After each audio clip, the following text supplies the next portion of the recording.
We are here today to honor Professor Dorian Abbot of the University of Chicago for his courage and his perseverance in the face of invective and egregious incivility, to stand tall for the restoration of integrity and fairness in college admissions and faculty hiring.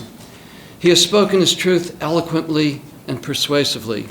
You will soon hear his inspiring story. We began the Hero of Intellectual Freedom program several years ago out of awe for the citizens of the Academy, the true citizens of the Academy, who risk their status, their friends, and often professional opportunities in order to write and to say what they believe. They refuse to repeat the expedient mantras. And it is now 10 minutes to midnight at all too many institutions. And that, by the way, is the most optimistic reckoning. The stories of the heroes of intellectual freedom need to be well known, to inspire the timid to action, and to shame the guardians of the debased status quo that is writ large in the cancellations, deplatformings, bias response teams, and all the other apparatus that is used to stifle the free exchange of ideas. Professor Abbot, as noted in Barry Weiss's Common Sense Substack, argued for the importance of treating each person as an individual, worthy of dignity and respect, giving everyone a fair and equal opportunity when they apply for a position, as well as allowing them to express their opinions openly, even if you disagree with them. Now, it may seem strange that our universities, which were once dubbed the envy of the world, could have devolved to a depth where Professor Abbot's plain and simple truth would become a flashpoint rather than a confirmation of essential, widely embraced values, or at the very least, an idea worthy of discussion and debate. But here we are, and it's a joy to see all of you.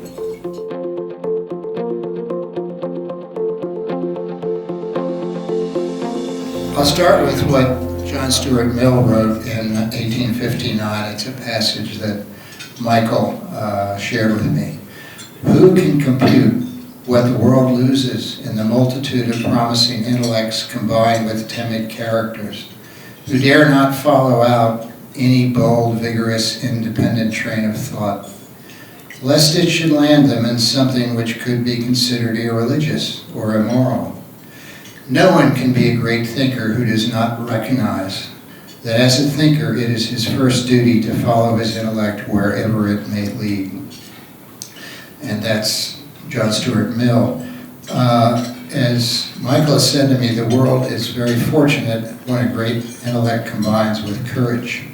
And the spirit of John Stuart Mill flourishes in the intellect and boldness of Dorian Abbot. We thank Professor Abbot for his generosity in sharing his thoughts quietly, plainly, and unhesitatingly. It's a pleasure as well as a privilege, Dorian, I practiced that first name too, to present to you this 1873 portrait of John Stuart Mill from the Illustrated London News, along with this certificate celebrating you as the hero of intellectual freedom.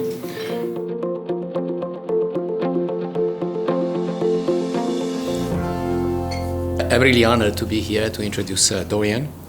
So I'll talk a little bit about him. So let me start by saying that to best understand the reason why we honor Dorian today, I propose that we revisit the classic tale, The Emperor's New Clothes, in a modern perspective.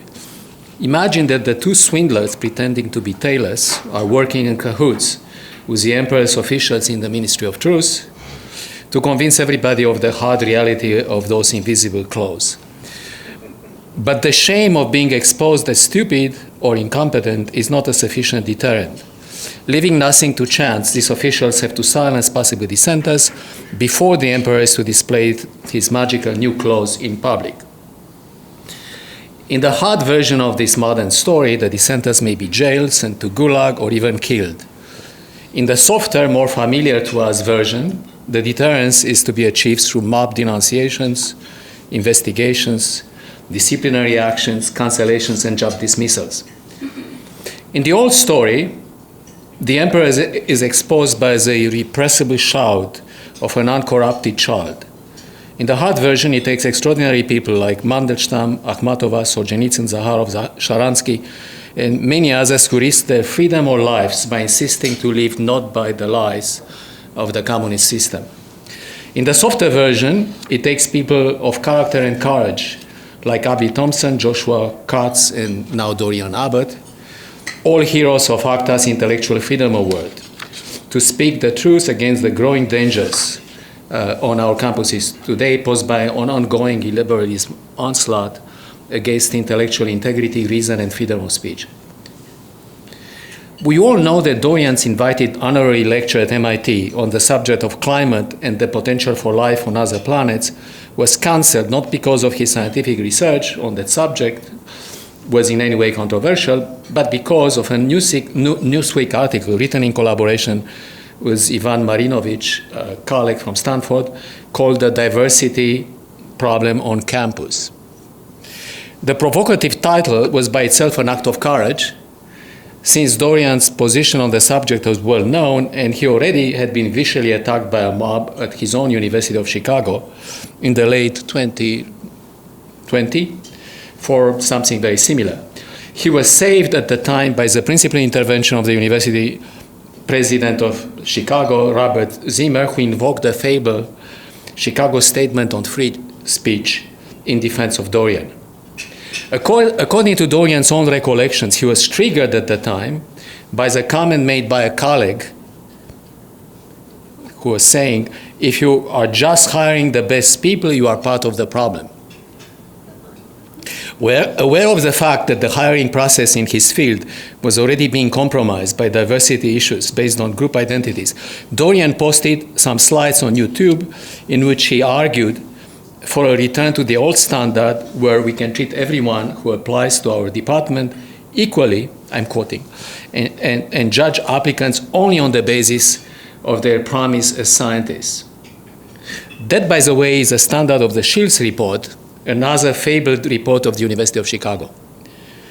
The slides were quickly attacked by a Twitter mob with ridiculous comments such as, I quote, "I don't feel safe when you object to my premises, therefore you cannot object to my premises on campus." Is that correct? The mob went so far as to ask Dorian be fired. Undeterred, Dorian produced a second set of slides, even more risque, promoting a world view in which group identity membership is a primary aspect of human being, and different groups, so in other words, going against, he accused the Department of the Diversity, Equity, of Inclusion of promoting a worldview in which group identity membership is a primary aspect of human being, and different groups are taught to view each other as antagonistic. He also wrote, with a reference to the Holodomor tragedy in Ukraine, they tend to claim that the members of certain groups are successful mostly because of some sort of privilege, just like the communists claimed about the kulaks.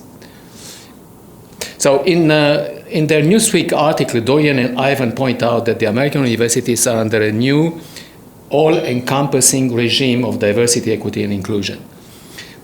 And I quote, enforced by a large bureaucracy of administrators which threaten to derail the primary mission of the university, which is the production of and dissemination of knowledge.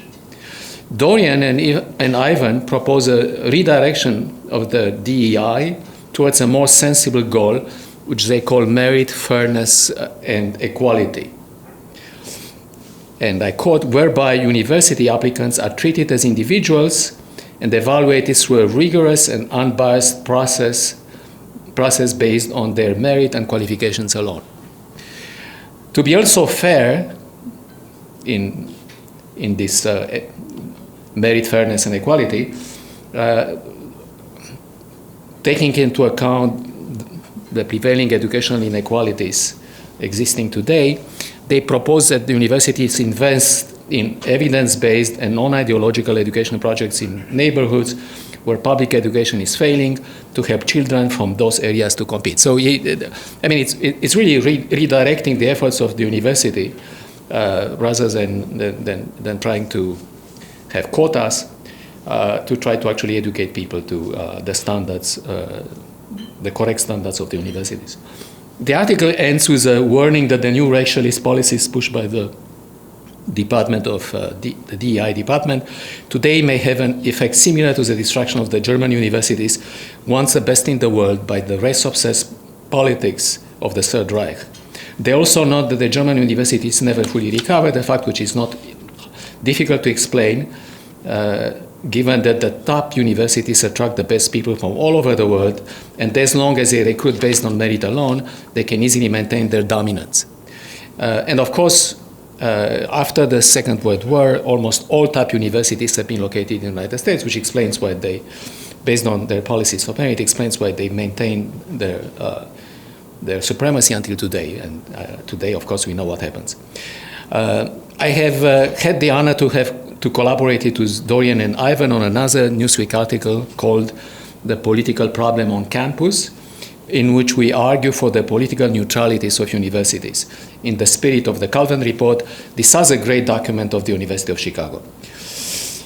So, together with the former president of Chicago University, Dorian is clearly the most effective spokesman for the great trifecta of the university: the Chicago Statement on Free Speech, the Calvin Report on political neutrality, and the Shields Report on promotions based on merit. I can't think of any better course of action than to promote and fight for these three in our own universities.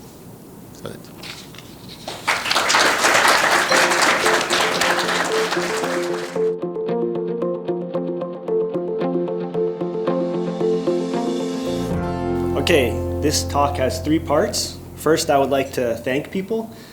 Then I will outline some of the positions that have gotten me in trouble, and you just heard a little bit about that. And at the end, I'll make some recommendations for defending academic freedom, and hopefully that will sort of like stir up some discussion, and we can talk about them later. You know, maybe there's some good ideas and maybe there's some bad ideas, and you know, we can sort it out. So first and most importantly, I'd like to thank my wife, Tamara, who is a very tough Ukrainian woman. And she was not the least bit intimidated by the tactics employed against me and has been a significant source of strength for me. Second, I'd like to thank ACTA and its president, Michael Poliakoff. Okay, Poliakoff. I was going to say it the old world way. It's important for an award like this to exist as a sort of a counterbalance, because you get a lot of grief when you try to speak the truth in a plain way on campus right now, at least on many campuses. So it's important for this award to exist. Also, I'd like to thank the introductions, especially Professor Klainerman, because it was a good introduction, and we were co-authors on this paper in Newsweek. It actually were connected mathematically by only 4 degrees of separation. Even though he's very abstract and I work on very applied stuff. It's interesting how that works. So a number of people have also supported me that I'd like to thank. Toby Young and Colin Wright organized a change.org petition to support me when I first got in trouble in the fall of 2020, and it was signed by 13,000 people. And it was really useful to me because when you're under an attack like this, you can feel like you're crazy. And so just seeing that there were a lot of people out there who didn't think I was crazy, it helped me. Lee Jussum, Joshua Katz, Robert George, and Pamela Peresky, they all reached out to me when I first got in trouble and just talked. And that sort of informal cancellation mentorship, I think, is really important. And all of us who've been through this should try to offer it whenever possible. Also, Robert George hosted a replacement lecture for my canceled Carlson lecture at the James Madison program. It was remotely attended by 3,000 people. And I'm really grateful for that opportunity. And then there were a number of colleagues who just helped, to talk about this stuff. Elliot Zipperman, Hezi Gildor, Douglas McHale, Michael Foote, Harold Uleg, who's here, Dan Fabrici, Wendy Zhang, and Ivan Marinovich, who we heard about a moment ago. I'd also like to mention that there are a lot of people who could have gotten this award today, and I think it's mostly happenstance and purely accidental notoriety that led to me being chosen. So there are 3 colleagues in particular that I just would like to mention. There could be many, many more. We could spend all day talking about this, but here are 3. Anna Krylov is a chemist at USC who wrote the famous article, The Peril of Politicizing Science, that you should all read if you haven't yet. She's been very active. She organizes group articles. She's participating in panels all over the country, giving lectures, and she helps run the Heterodox Academy's STEM group, which I also help run. Harold Uleg, who's here, is an economist and my colleague at UChicago. He helped found the UChicago Free faculty group, which is advocating for free expression on campus. And we were elected to the Council of the Faculty Senate at the same time, and we've been advocating for free expression, academic freedom, and political neutrality on campus together. And Lee Jussum is a psychologist at Rutgers who has been advocating for academic freedom. And also, interestingly, he's been publishing a lot of work sort of challenging some of the questionable contemporary claims in the peer-reviewed psychological literature. So if you want to follow him, he has a Twitter feed under the moniker The Dark Pirate Jussum. And I think that name is because he was canceled off Twitter once and then he came back or something like this. Next, I would like to point out that it's a lot easier to be brave if you're a tenured faculty member at the University of Chicago. So when the mob came for me, former President Zimmer issued a statement defending the right of faculty to freely argue as they please, and I basically haven't had any official trouble from the university since then. But hundreds of people in less secure positions have emailed me saying they would like to advocate for intellectual freedom, but they're worried about losing their jobs. And that concern shouldn't be lightly dismissed in the current climate. That's a real threat. I've also heard from hundreds of students and postdocs who are being pushed out of science by non-merit-based selections and the general intolerance of free thinking that prevails at modern universities. To me, that's a true travesty, and we should remember all these young people and what we're losing when we lose them every day, and that should be a big motivation for us. So I would like to make a statement of privilege. Of course, I'm not talking about privilege based on immutable characteristics, but the privilege of being a tenured professor is a type of privilege, and I have it, and it gives me the right to speak freely, and it's important to remember not everybody does. Finally, I would like to thank everyone who has attacked me over the past 2 years. So I'm reminded of what Joseph said to his brothers. You intended me harm, but God intended it for good. So without your tireless Twitter activism, your meticulously crafted letter of denunciation, your lovingly organized struggle sessions, I wouldn't be standing here today. You, more than anyone else, have helped me get my message of truth and fairness out. Thank you especially for making your views as widely known as possible, which has immeasurably helped my cause.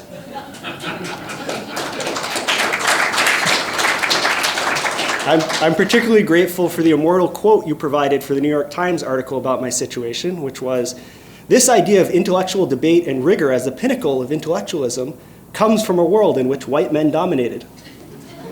So when your enemies make arguments like that, who needs friends? Okay, so I just want to summarize what I've been saying that has caused so much controversy briefly. Sergio already did that a little bit, but I'm going to give you a little taste. So I think the best summary of the position I've been trying to advocate is from my Wall Street Journal op-ed, and it's this. I believe that every human being should be treated as an individual worthy of dignity and respect. In an academic context, that means evaluating people for positions based on their individual qualities, not on membership in favored or disfavored groups. It also means allowing them to present their ideas and perspective freely, even when we disagree with them. So it sounds benign, but this puts me at odds, squarely at odds, with the powerful DEI lobby. So DEI means diversity, equity, and inclusion, but don't be fooled by the innocent-sounding words. As Ivan Marinovich and I wrote in our Newsweek op-ed, DEI is being implemented in a way that is extremely damaging to the university. And so this is a quote from that paper. The words diversity, equity, and inclusion sound just and are often supported by well-intentioned people, but their effects are the opposite of noble sentiments. Most importantly, equity does not mean fair and equal treatment. DEI seeks to increase the representation of some groups through discrimination against members of other groups. The underlying premise of DEI is that any statistical difference between group representation on campus and national averages reflects systemic injustice and discrimination by the university itself. The magnitudes of the distortions are significant. For some job searches, discrimination rises to the level of implicitly or explicitly excluding applicants from certain groups. So my main objection to DEI is moral. I'm not willing to go along with discrimination on the basis of group membership or with treating human beings instrumentally as a means to an end, no matter what utopia is being promised. So this is again from the Newsweek op-ed. DEI violates the ethical and legal principle of equal treatment. It entails treating people as members of a group rather than as individuals, repeating the mistake that made possible the atrocities of the 20th century. It requires being willing to tell an applicant, I will ignore your merits and qualifications and deny you admission because you belong to the wrong group, and I have defined a more important social objective that justifies doing so. It treats persons as merely a means to an end, giving primacy to a statistic over the individuality of a human being. So that's the end of part 2. And the last part is, I'm going to read a slight modification of an essay I wrote recently for a Dutch book on this stuff, and they had English language essays too. And it's my prescription on how to deal with this problem of academic freedom. And so this is the part that maybe in the question section we can have some discussion about, whether I have some good ideas or not.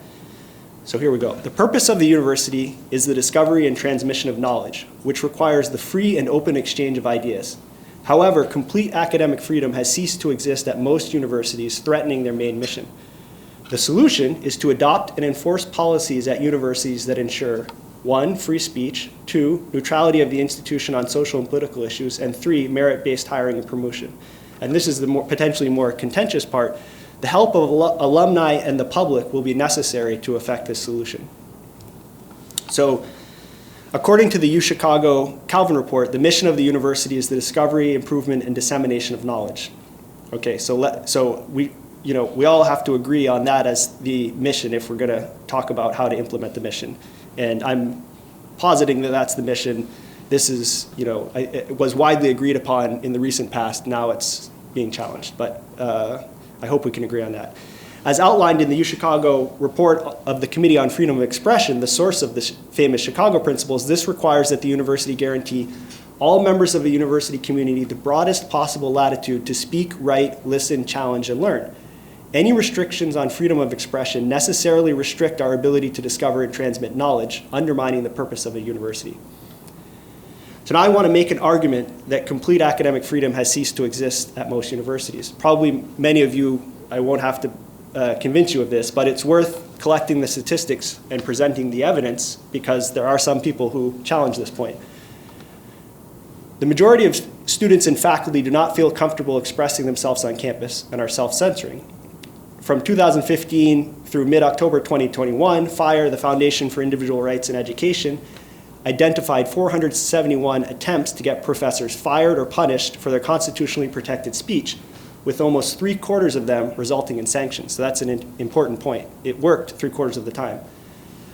According to a 2021 report by Eric Kaufman, a social scientist, this represents a cancellation attack of about 3 per 10,000 faculty per year. So this is a relatively small number of cancellations, but it has a tremendous impact on academic freedom. And so we can just do an order of magnitude estimate to see why this is. A typical university maybe has 1,000 faculty members. And so that means we should expect a high-profile cancellation attack on one of them every few years, every 3 years if those numbers are correct. And at UChicago, in the past 10 years, I've observed 1 on Dario Mestripieri, 2 against Rachel Fulton Brown, 1 against Harold Uleg, and 2 against me. So that's 6 in 10 years. So this is roughly consistent with these numbers. And the point is that these attacks are seen by everyone, and it makes it clear to everyone what the cost is of stepping out of line, of not towing the line that you're supposed to tow. Moreover, according to the Kaufman report, 70% of US centrist and conservative faculty report a climate hostile to their beliefs, and 91% of Trump voting faculty say that a Trump voter would not express his or her views or are unsure. I actually didn't write down the percentage, but he also asked people, would you have lunch with someone who's a Trump supporter. And the majority of liberals said, no, I wouldn't have lunch with someone who voted for Trump. Similarly, after a major academic freedom incident in the fall of 2021, MIT polled faculty at 2 faculty forums and found that approximately 80% are worried, given the current atmosphere in society, that your voice or your colleagues' voices are increasingly in jeopardy. And more than 50% feel on an everyday basis that your voice or the voices of your colleagues are constrained at MIT. So more than half of MIT faculty feel that their voices are constrained at MIT. Okay, this problem extends to students, 80% of whom self-censor on campus, according to another FIRE survey. So clearly the discovery and transmission of knowledge is severely hindered under these circumstances.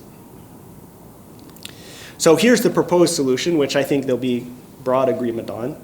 So we got 3 components: free speech, neutrality of the institution on social and political issues, which allows non-neutrality of the individual actors, but neutrality in corporate, and 3, merit-based hiring and promotion. So these principles at UChicago are contained in the Chicago Principles, the Calvin Report, and the Shields Report. According to the Chicago Principles, it is not the proper role of the university to attempt to shield individuals from ideas and opinions they find unwelcome, disagreeable, or even deeply offensive. Concerns about civility and mutual respect can never be used as a justification for closing off discussion of ideas, however offensive or disagreeable those ideas may be to some members of the community. According to the Calvin Report, the instrument of dissent and criticism is the individual faculty member or the individual student. The university is the home and sponsor of critics. It is not itself the critic. It is a community, but only for the limited, albeit great, purposes of teaching and research. Since the university is a community only for these limited and distinctive purposes, it is a community which cannot take collective action on the issues of the day without endangering the conditions for its existence and effectiveness. This principle is absolutely critical for academic freedom because it allows space for dissenting faculty and students to speak openly without fear of official retaliation. According to the Shields Report, there must be no consideration of sex, ethnic, or national characteristics, or political or religious beliefs, or affiliations in any decision regarding appointment, promotion, or reappointment at any level of the academic staff. So this is obviously important for ensuring academic excellence directly, but it's also important because when you have non-merit-based decisions, they're inherently political. And it involves the university taking a position on the social and political issues of the day.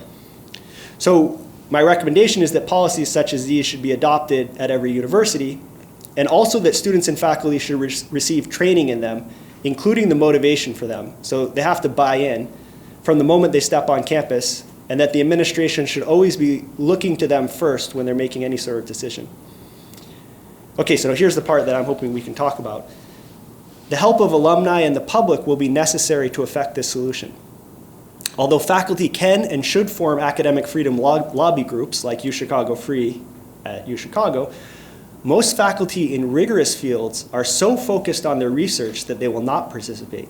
And what's even worse, there seems to be entire departments in less rigorous fields full of faculty who are actually antagonistic to free expression. This is something that I've learned particularly since being on the council with Harold and encountering some of these people from the less rigorous fields.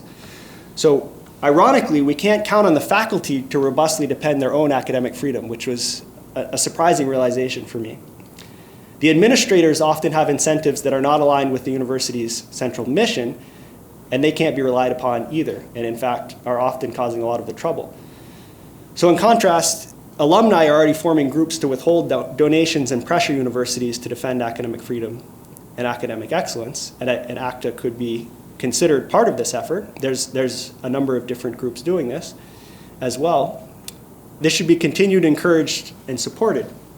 Moreover, the public provides massive funding for universities through tuition and research grants. Conditions should be put on this funding, requiring that institutions which receive it adopt and enforce the principles outlined here. And so you could imagine this working kind of like Title VI and Title IX enforcement. And the reason that I think it might be interesting for us to have a discussion about is I'm not sure you want to put the federal government in charge of that. You know, there are potential negative scenarios you could imagine where the person in charge of ensuring academic freedom is antagonistic to academic freedom. And so that's the point that, there's a lot of great minds in this room who think about these subjects. And so I'm interested to hear what you have to think. Okay, and the last thing, all of us who care about universities need to speak openly, including to journalists of all types, including scary conservatives, about the danger therein so that the word gets out to alumni and the public who are the most likely to solve the problem. Although this is uncomfortable to many academics, including myself, it's absolutely necessary. So thank you for listening. I hope we can have a nice discussion, and I hope you have a wonderful day. Thank you.